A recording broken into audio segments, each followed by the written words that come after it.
নমস্কাৰ, আশা কৰোঁ সকলো ভালে আছে, কুশলে আছে। মোৰ নতুন এটা মিনি ব্লগলৈ আপোনালোক সকলোকে পুনৰবাৰ স্বাগতম। এই ভিডিঅ'টো যোৱা কালিৰে আছিলে। মানুহজনৰ সৈতে মই ৰহালৈ গৈছিলোঁ বিশেষ এটা কামৰ কাৰণে, আৰু সেই কামটো কৰি লৈ পেলাই এফালে ল'লোঁ হাঁহৰ মাংস।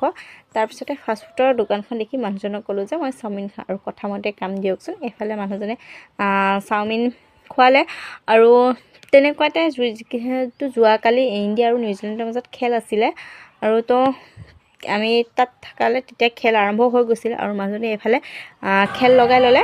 খেল লগাই লোৱাৰ পিছত ময়ো চাওমিন খাই খেল চালোঁ।